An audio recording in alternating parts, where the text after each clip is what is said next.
the very early things that we did was make Pinterest boards that gave us a good idea of how we wanted the show to look aesthetically, the vibe, the mood, and we made individual ones for the characters. So then when we moved into production, we were able to translate a lot of those ideas that we'd already gathered visually into actual costumes. Because we were such a small budget production, we did not have much money to spend buying costumes and had to rely on our actors being able to bring in a lot of their own clothes, which was really wonderful of them to do. We pulled a few things as well from our own closets.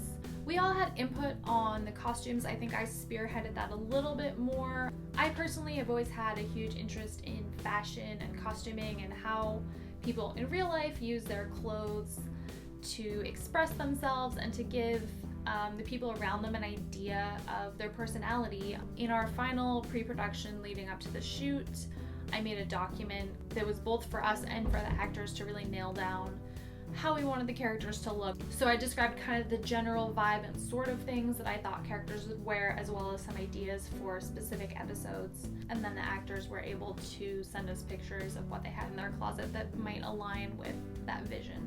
So for Anna, I wanted things that were simple, and above all, I wanted her to dress in a very unobtrusive way. Basically, I wanted her to feel like she was going to be not noticed. For colors, we went with blue, purple, and teal, which tied in a lot with our overall aesthetic for the show. Those were colors we wanted to use, and we wanted to draw a lot of water imagery, soft things, romantic things. We have her more professional looks, like her white heart shirt. I made a stencil. I used Photoshop to make the antler horns and the text for the White Heart Coffee Shop logo. I made the template and then I used fabric paint to make it look basically like a screen printed t-shirt, but it was a lot cheaper for us than ordering a custom t-shirt. In episode 1, when we first meet her, she's wearing this very buttoned up, very professional. She's got a blazer. Christina had this wonderful plaid vest that added some texture and layers to it. She's got her hair, a no nonsense low ponytail, and then we see in a couple of her more casual scenes, she's wearing gray sweaters and sweatshirts. She lets her hair down sometimes. I think the only time we really get to see her having very much fun with a costume is probably the alpaca pajama pants in the blanket fort scene. Just a little more fun and playful than most of what we see Anna in. She's clearly in a pretty comfortable setting here. She's kind of talking her feelings out with the dog. And the alpaca pants were also a little nod to her family being from Argentina. And those pants are out of my closet. Those are my pajama pants. For episode 5, when she encounters Fred for the first time in the series, I wanted her to look a little bit caught off guard, a little bit vulnerable. She's got her hair partway down. It's a little softer than we've really seen it. She's wearing a little bit bolder color, a softer, more open neckline, so she just looks a little bit less guarded and less stiff, which is maybe not how she would have ideally wanted to present herself the first time she was seeing Fred in 8-ish years. And I think that color looked really beautiful on Christina. That was a shirt we pulled from Anya's closet. For Fred, it's apparently a truth universally acknowledged that Fred Wentworth in modern day would wear blue button-down shirts. About 70% of the people who auditioned for Fred were wearing blue button-down shirts in either their headshot or their audition tape, or both, including Peter. The main ideas with Fred was that he had a really simple mix and match kind of wardrobe that would work for him while traveling. He looks nice. He looks maybe just a little bit on the sort of rumpled side, partly because of traveling and also because it was a little bit of character symbolism that he's not quite as put together in life as maybe he wants to be or should be. We also put him in a lot of blues and teals, maybe sticking a little bit to the cooler end. I think him and Sophie kind of go cooler blues, and Anna and then Marisol, etc. go a little warmer. The main departure he makes from the blue family was the brown jacket that he wore in episode 1. It was kind of falling apart, but Peter brought it in and it looked so good on camera and you couldn't really tell that it was falling apart, so it worked out really well. Lewis likes fun clothes. We were doing a lot of novelty prints, and Derek just pretty much apparently dresses like Lewis. He owned all the perfect clothes. We clearly see he's putting a lot of thought into what he wears. In episode 2, he's fiddling with it. He's debating, does he look all right? Basically, our notes for Ben were he needs to look cool, and he's a cool musician in a band, and Ben, who played Ben, fortunately is cool and had a bunch of clothes like that, so he pretty much dressed himself. We put him in flannels, ripped up jeans, t-shirts, you know, the casual kind of guy. But Charlie was another one where Leticia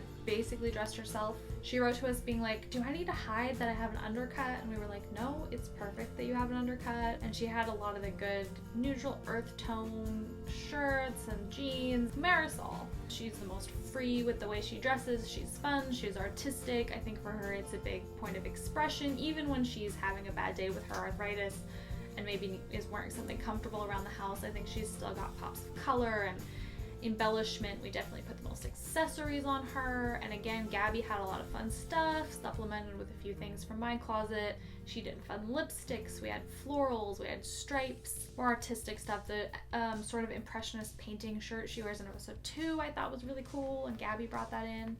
Sophie, we wanted to look like someone who doesn't care too much about her appearance. Kat brought in her TARDIS pants. I'm not sure if you can actually tell that that's what they are. Also, the wonderful dress that Sophie wore for the party, that was Kat's, and it was like perfect, simple, elegant. You know, someone who clearly can like make herself look really nice if she wants to, but also has a lot of times when she's got other priorities going on. Guillermo is obviously a guy who puts a lot of time and effort into his look. We picked Armando's flashiest tie and just made him, you know, look really slick and look like he really puts a lot of effort into looking a certain way. We really worked hard on Riley's outfit. We thought about getting something, you know, built from scratch. Christina brought in a whole closet of options, and he was really picky about wanting it to be something that, you know, was not too dressy. He wanted it to speak to Russell's situation that he's not feeling well in that episode. He wanted to really have stuff that flattered his body and his lines. We had a whole team come in for hair and makeup on him. We had several versions made, so we had the sort of hero one, and then we had some stunt versions, and hours of custom embroidery and handwork. It was well worth it in the end. Probably about 1,000 man hours of work went into Riley's look for this. Good way to use up our budget, you know, with about 90% of it going to that look. And then of course we got to have a lot of fun flashing back 8 years to teen Fred and Anna. Bless Peter, he still had a hoodie from that era, so he brought that in. The striped hoodie was perfectly the look. I think the only thing we could have done to make Peter look better was if we had like a Justin Bieber wig for that sort of flippy hairstyle that all the boys had at that time. Us creators were in high school in that era as well. We're about the same age as the characters, so we went through some of our embarrassing old high school photos to find what the looks were. Christina went for the colored skinny jeans, and we did that deep side part on her, which her hair really struggled against, I think, pretty much between every take. We had to like reposition it. The eyeliner and the glossy lips, which of course this is a kissing scene, so they both had to deal with all this lip gloss. But it was important because in 2010 we were very committed to our lips being shiny. Or 2011. It was the very last thing we shot because of course Peter had to shave. He brought his shaving kit and shaved in the middle of the day so we could do that scene last. And I think they both ended up looking like teenagers in 2010. I think I'm really happy aesthetically with how we pulled that off. Just a little, this is a period drama actually. This is my first period work. So that's a little insight into our process for costuming Rational Creatures. Hope you enjoyed. Bye!